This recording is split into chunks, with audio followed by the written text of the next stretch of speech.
definitely great to be back. And hi, everybody who's joined us, Mujahid, Shaheen, Pratima, Sophie, edVentr. Just going to share my screen. Let me know if you can see it.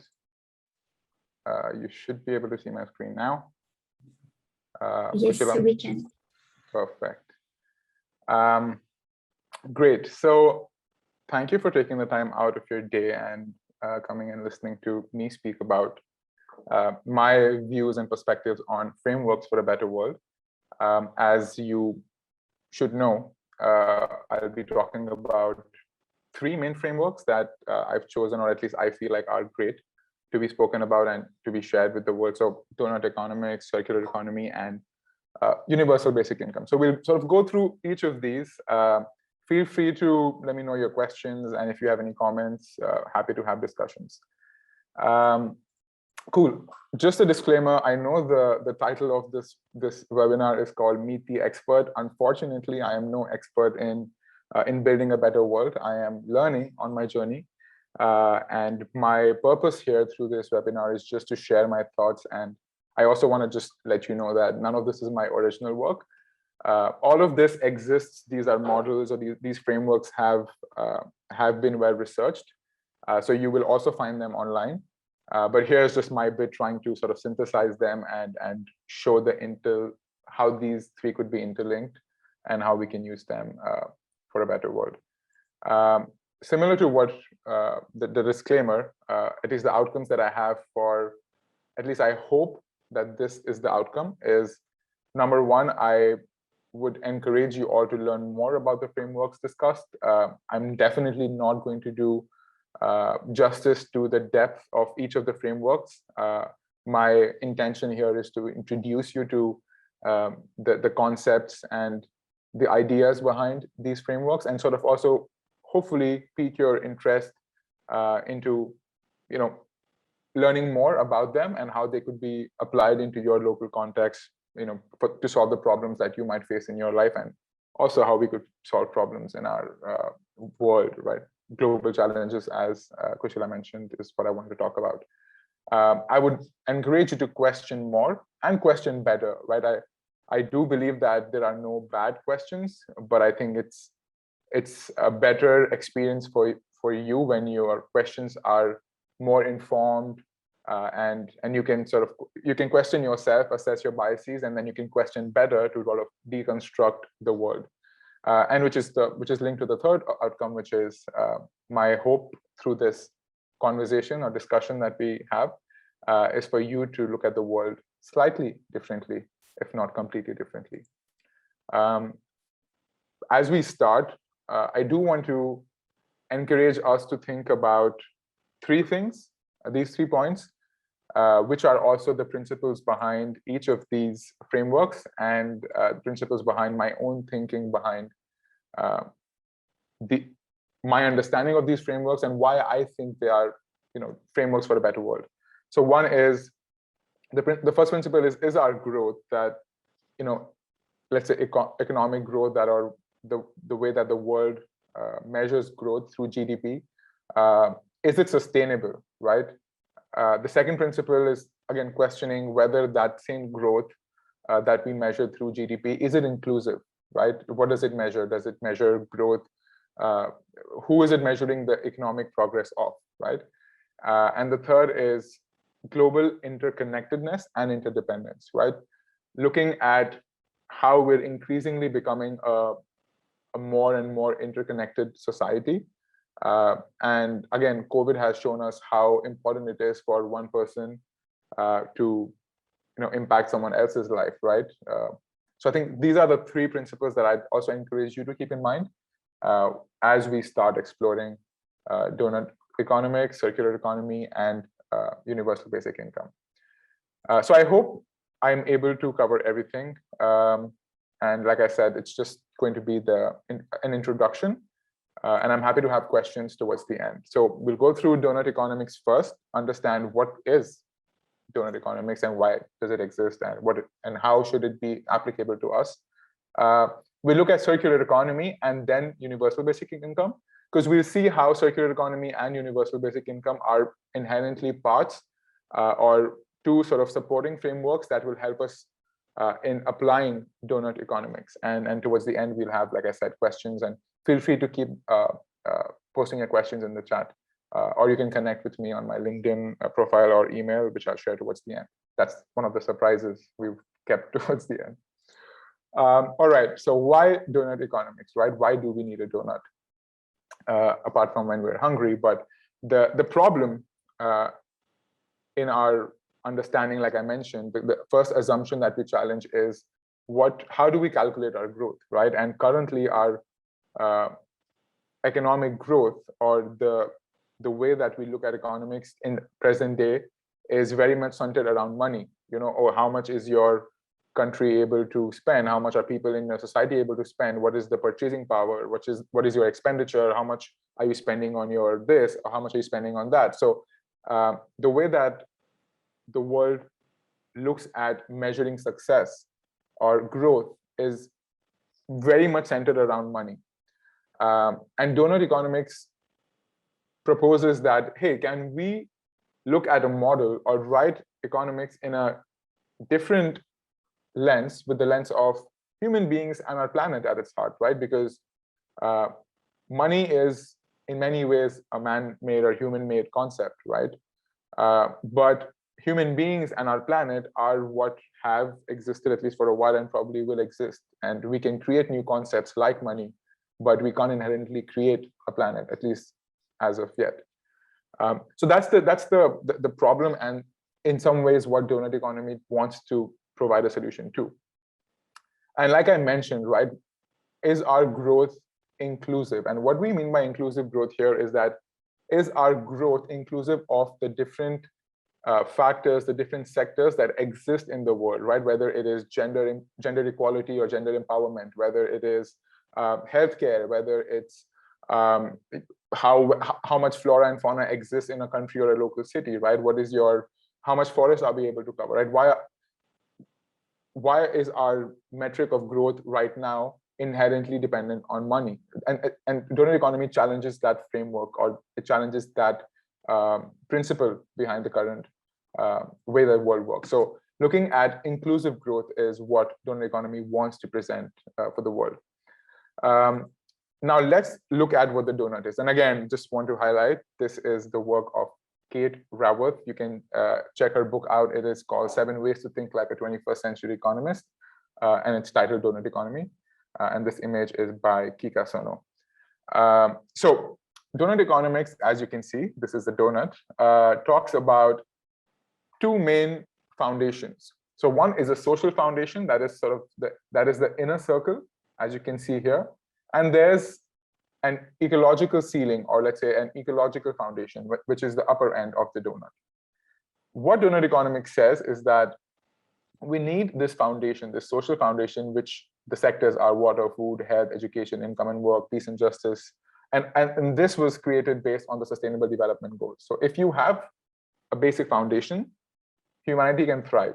And this is the safe space. The donut in itself is the safe space. So once we have the foundation, humanity can thrive, right? But once we start exceeding the second foundation, which is the ecological foundation, that is the ceiling, once we go beyond that, is when we run into problems with nature. That's ozone layer depletion, climate change, pollution, land conversion, biodiversity loss, air pollution, etc. So the framework that, like I said, that is suggested by donut economics is that, can we relook at the way that we measure our progress as a society, as a country, as a planet, instead of focused on money? Can we focus on these? To summarize, it would be the social foundation and the ecological foundation, or the ceiling, but the different elements and aspects to this, right? So that's sort of the foundation or the basis of what is the donut.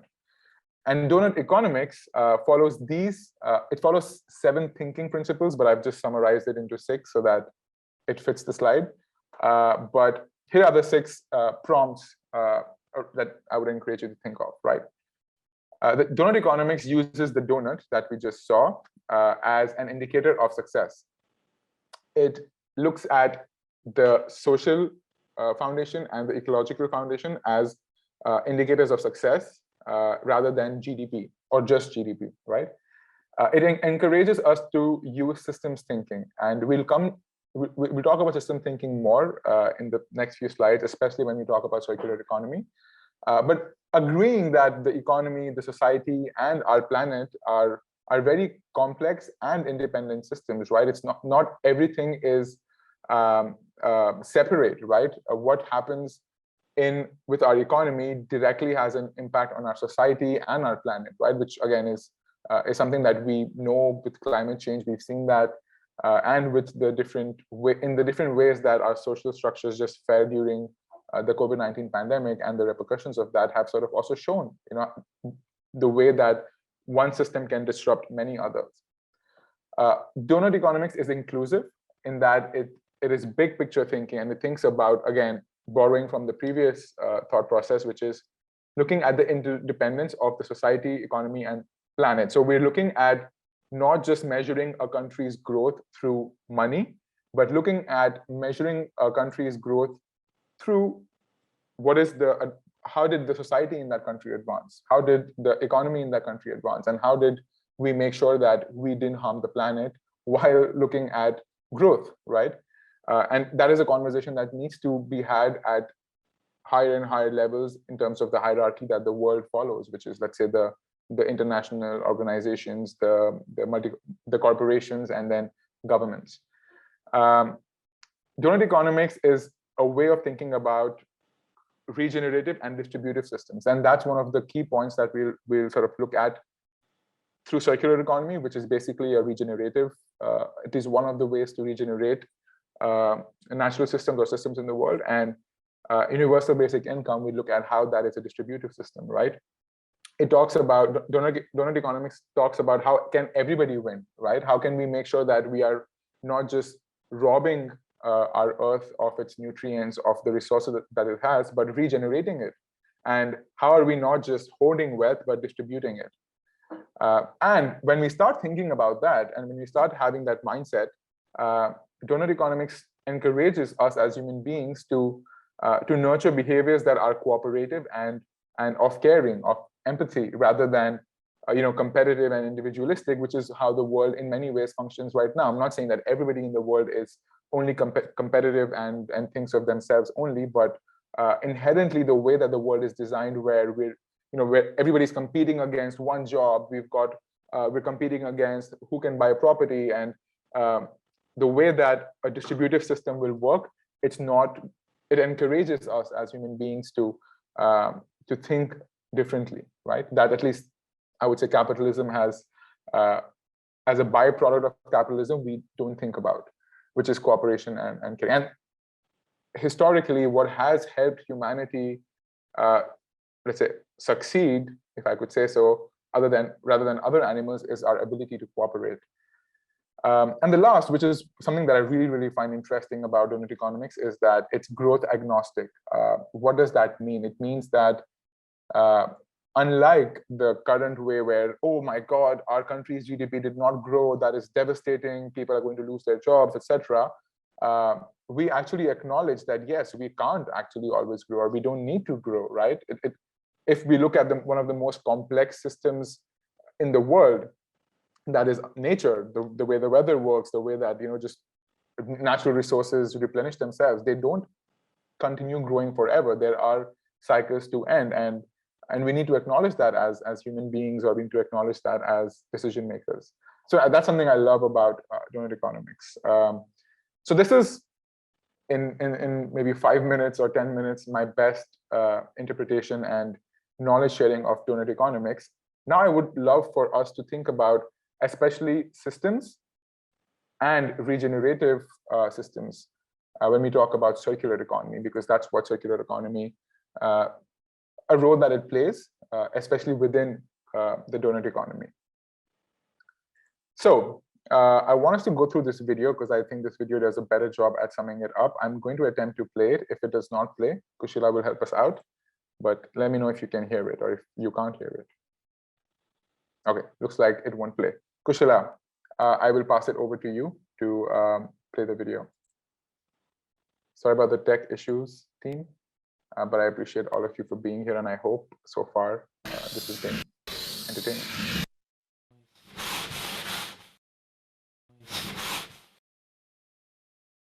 For 200 years, industrial activity has been based on degenerative design. We take Earth's materials, make them into stuff we want, use it for a while, and then toss it away. Take, make, use, lose.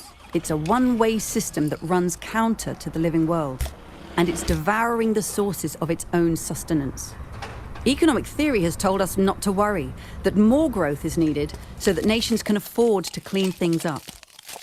But at the global scale, that's simply not true. And the effects are destroying Earth's life support systems on which we all fundamentally depend. We can't wait for growth to clean things up because it won't. We need to turn today's economies, which are degenerative by default, into ones that are regenerative by design. Ones that run on renewable energy, that turn waste from one process into food for the next, so that things are never used up, but are used again and again. And in all this, the 21st century economist's role is a crucial one: to harness the potential of business and finance, of the commons and the state, and of human nature, to unleash this regenerative future. Awesome. Can I just ask us to pause and reflect on that video, and if anybody would like to share their thoughts, what they think about the video or what we just heard the presenter speak. Does anyone have any thoughts? Feel free to unmute yourselves or just post it in the chat.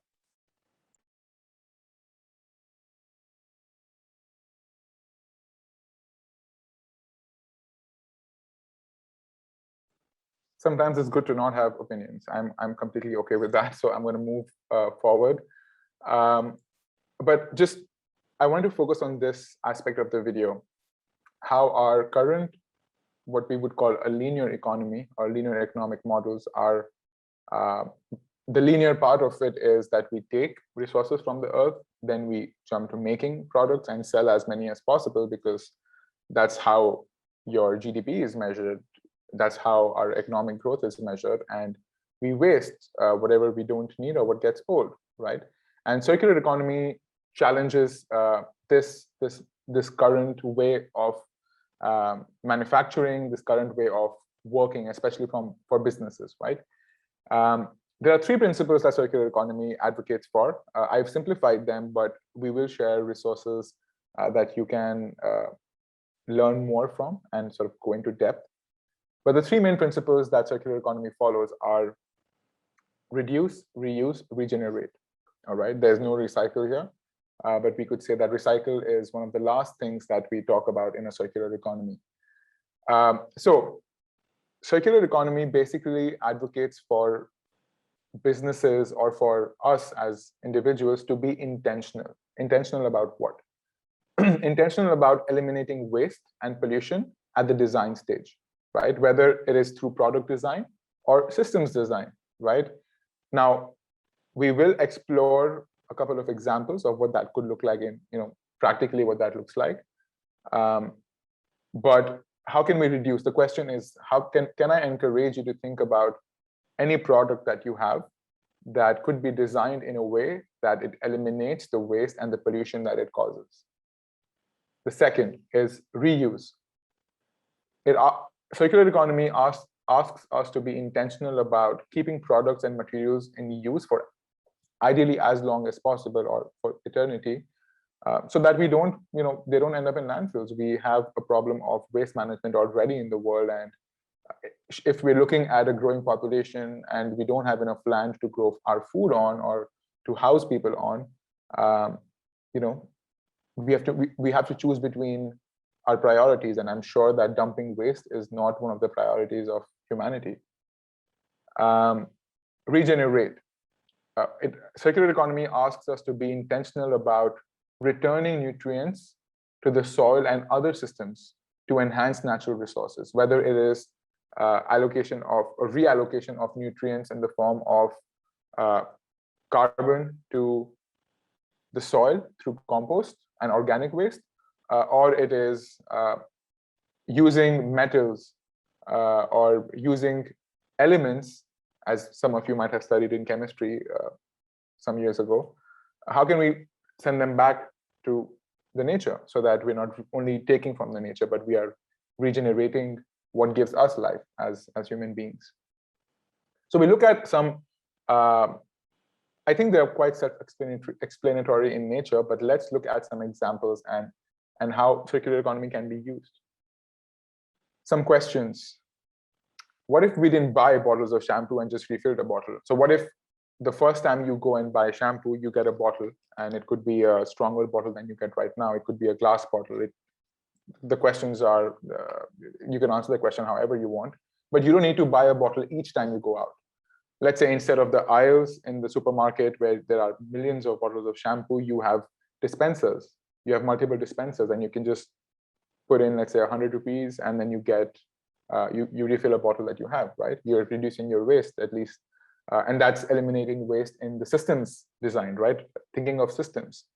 Could also be product design where we might want to eliminate certain waste that is generated by, let's say, plastic caps. And instead we have some resealable caps, right? What if we don't have to buy plastic bottles of water and we can just buy canned water, where cans are made out of metals and the metals can be returned to our natural systems? Accountability. What if we made manufacturers pay for recycling? Or what if we didn't need to recycle? If manufacturers could create products in a way that can just be repaired and reused? PaaS is, for some of you who might be, I don't know, who have used software as a service, it's just product as a service, right? What if we didn't have to own a product? What if the light bulb in your house didn't need to be bought, but it was licensed from the, let's say, Philips, that is one manufacturer that I can think of. What if they just rented or they sold light as a service to you and you didn't own the product? So if it broke or if it needed repairing, they would come collect it and give you a new one free of cost. And these are ways of rethinking what product ownership could look like, or what our economic models could look like. I'm going to take a break to drink some water. Cool. What if you didn't have to, give away your phone after every 2 to 3 years? What if phones came in such a way that they were modular, where you could just replace the camera with a new one, where you could upgrade your RAM or upgrade your ROM, or you could upgrade your battery just by removing it and reinstalling it? That's the kind of questions we want to ask manufacturers. Can you think of a world or your product in that way? Communities. What if we shared resources at communities? And I want to talk about my perspective, where I have this thought and conversation with some of my friends, where we own, in the building that I live in, there are 3 floors, and I don't own a vacuum cleaner, but I know that 2 people in the different floors do. What if we just had one for the entire building and we could just share it and use it, instead of I having to buy my own and someone else having to buy their own? What if the land that's next to my house that isn't being used for anything other than just random crops growing there, not crops, random plants growing there, what if everybody in my building could chip in and offered to pay a gardener's salary who could grow food for us? Or we could take the time out of our own on the weekends or in the mornings, in the evenings, whenever we might have the time, to grow food for ourselves, right? And this is something that we really, really thought about when supermarkets were closed during COVID lockdowns. So rethinking the world in that sense is what circular economy in action could look like, right? There are a lot of examples and opportunities. If there's anybody who's an entrepreneur with us today, I would encourage you to check out the Ellen MacArthur Foundation. They are a foundation that I personally work with, but there are many other organizations that have case studies around what does circular economy in a city look like? How does it impact or help us improve or tackle climate change? What does circular economy in fashion look like? There are fast fashion is really bad for many reasons, starting from the people who create our clothes to the dyes and the chemicals that are used in coloring our t-shirts, our jeans, etc. So again, there are a lot of case studies that exist, and I'd encourage you to look at them, whether it's plastics, food, finance, depending on the industry that you might be interested in or the problem that you want to solve. So yeah, that circular economy is basically a tool that is regenerative in many ways. And the third part that I mentioned that I would talk about is universal basic income. Now, I know I've spoken about a lot so far, but I just want to take a moment to connect the dots, right? We spoke about doughnut economics and how regenerative principles such as circular economy and systems thinking, which again is applied in circular economy, can help us create or implement doughnut economics, right? I want to talk about two things. Number one is the way that we, or not we as in me and my friends, but the way that the pioneers or people who are creating these frameworks envision these economic frameworks to be applied might cause for things to become expensive, because obviously businesses would not want to sacrifice their profits to start recycling the waste that they create. And instead, what we want to challenge again in the world that exists right now is, can we redistribute income that allows everybody in the world access to capital?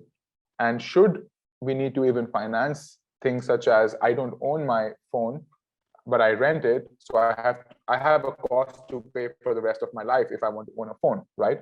So if I have a universal basic income, I can afford that, right? Even if I don't have a job, let's say. We will explore that. But the conversation is around really relooking questioning everything, right? Questioning things around, why do we have a model where we don't get paid? Why shouldn't we get paid to live, right? If me being alive impacts your life, why shouldn't I get money, and why shouldn't you get money to just live a decent life or just be a normal, normal human being, whatever that would mean to you. And these are kind of questions that even universal basic income, or there are many terms for universal basic income, which we'll explore in a bit, talk about. But I really want us to think about, not from a biased perspective or not from our assumptions, but from a practical lens and from the interconnectedness that I spoke about, which circular economy and doughnut economics also talk about. So what is the universal basic income?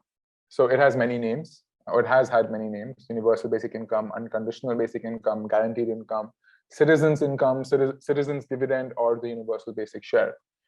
It basically is what it says. It's free money to every person or for every person in the world, no questions asked, and forever.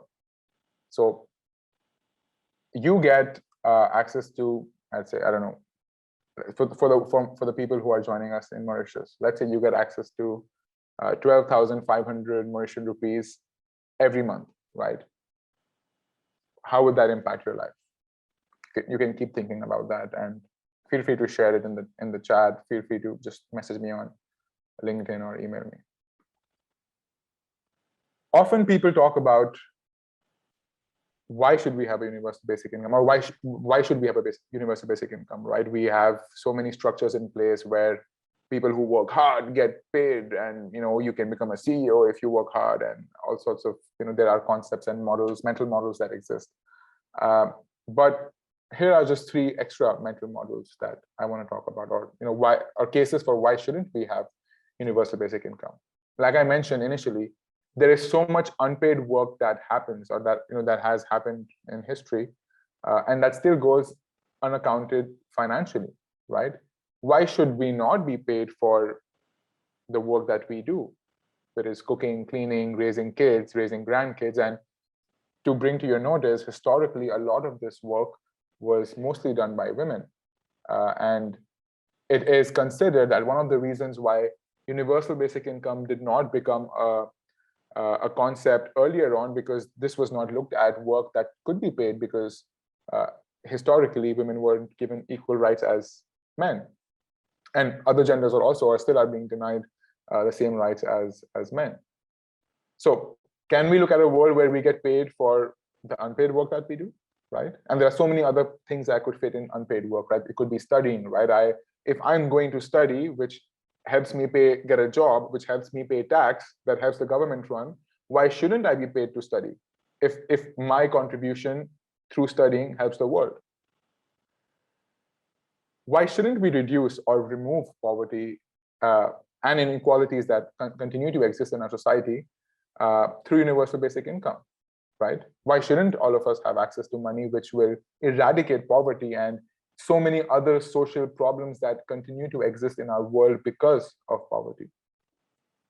And my most favorite one, why should we not distribute wealth that exists in the world right now? And by wealth, I don't mean someone who earns, I don't know, 100,000, 200,000 rupees. I mean someone who has inherited abundance of wealth, millions and billions of rupees or dollars, either through or because of colonization, intergenerational wealth, or because of the current capitalistic structures that basically favor, as I've written, profit-making companies, right? How does Amazon make its money? You sell as much as possible, you pay your workers a fair amount, but then who gets all the money? The person on top, CEO, whatever, right? And these are the questions that I would encourage you to ask, right? When people do ask, why should we have universal basic income? My first thought process is, why shouldn't we? I mean, aren't the factors for much more stronger than the ones that might be against? And we can talk about against in a bit. So there are many problems that universal basic income can solve, right? Like I said, poverty, and this is not just poverty from a perspective of the people living in, let's say, where I'm from, India, rural India, or the homeless people that we see. This is also poverty that, quote unquote, is urban poverty now in countries like the US, where people don't have access to, who might have a job but still can't afford to pay rent because things have become so expensive. So or people who have to work 2 jobs because they need to provide for their kids, or they need to provide for, if they have a medical condition, all their money is going there, and you have no sense of security because you're forced to work.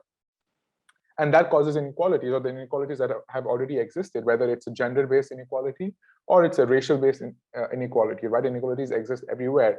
So universal basic income can help us tackle that. One of my most interesting or strongest recommendations to why we should have universal basic income is, so many jobs have continuously been made redundant. And I don't want to say that unemployment has increased, but jobs have been made redundant is a better terminology due to technology. Why should we, in a world where machines are replacing humans, not allow machines to instead serve humans? So if we can say that, yes, already there is so many jobs have been made redundant, and it's a trend that's going to continue, why not just acknowledge that, okay, this makes sense. A lot of these tech companies who have access to the softwares or the technology that is making people redundant or making the jobs redundant, why not just say that, okay, so we've created technology which now can serve humanity, right? What is the need for Apple to have $1 trillion, right? Like, is there any moral or any rational explanation why one company should have more wealth than many countries? One company has more wealth than many countries do. And the last is power imbalance, right? And what I mean by power imbalance is universal basic income, or rather the lack of distribution of wealth, has created power imbalances, right? I mean, ask yourself, why should one person decide which planet we should colonize, or whether we should colonize a planet? Like, 50 years ago, this was just going to the moon. It took one of the wealthiest nations at the time, nations at the time, to send someone to the moon. And now the way that our world works, we are letting people colonize a planet. Like, where is the world going, right? And that's what distribution of wealth hopefully allows us to do, right? We can fund universal basic income, which is the biggest question around how do we fund it. one of the biggest ways we can fund it is that acknowledge that, yes, technology has allowed human beings to flourish. So let's use the money that, because we're not paying wages to these, to the machines or to softwares. So why not just use that money for the betterment of humanity and for the society, right? Why can't we redistribute resources?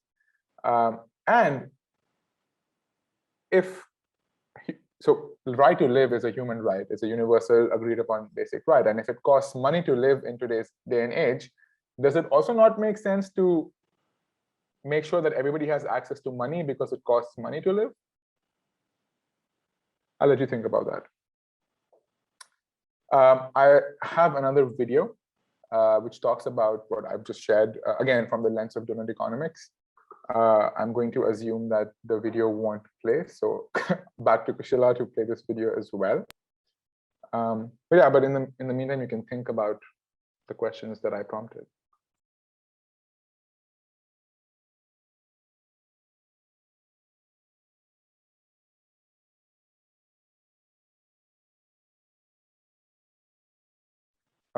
I don't think we can hear Kushila.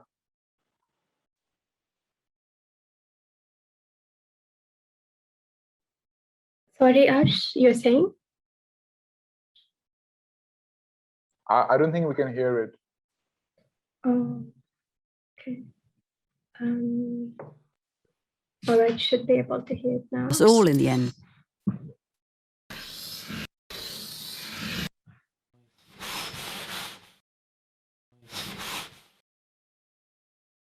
No pain, no gain. It's an economic myth that has been repeated in countries around the world. That if people put up with increasing inequality, it will be better for us all in the end, because the benefits of growth will eventually trickle down. Except they don't. In many of the world's richest countries, the gap between rich and poor is at its highest in 30 years. And it's widening in China, India, and South Africa too. Far from being a necessary phase in every nation's progress, rising inequality is a policy choice, and a bad one at that. It's actually a failure of economic design, and it harms us all. So don't wait for economic growth to even things up, because it may never happen. Economies that are divisive by default must become distributive by design. That means going beyond redistributing income to redistributing wealth too, especially the wealth that comes from controlling land, controlling money creation, controlling business, technology, and ideas.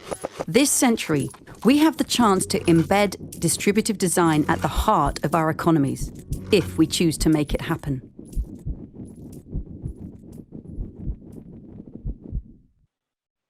Awesome. Thank you, Kushila. Cool. So here's Kate, who created Doughnut Economics, the framework, letting us know about why distribution of wealth is important. I guess that sort of brings us towards the end of my presentation, where I've tried to communicate a lot, and I hopefully, like I said, have planted certain seeds of thought in your head that would make you question the world, and question the world, especially from the lens of inclusive growth, right? When we talk about what's best for yourself, what's best for me, is it also best for everybody else, right? And sometimes we say, oh, why should it be best for everybody else? But aren't we all interdependent? Aren't we all connected? And hasn't, especially COVID, shown us that, right? I want to go back to the slide on doughnut economics, right, where I mentioned systems thinking, right, looking at how we are interconnected. And circular economy makes us think about how so many things are designed to be bad, designed to be designed in a way that don't help us as human beings or as humanity, and don't help our planet.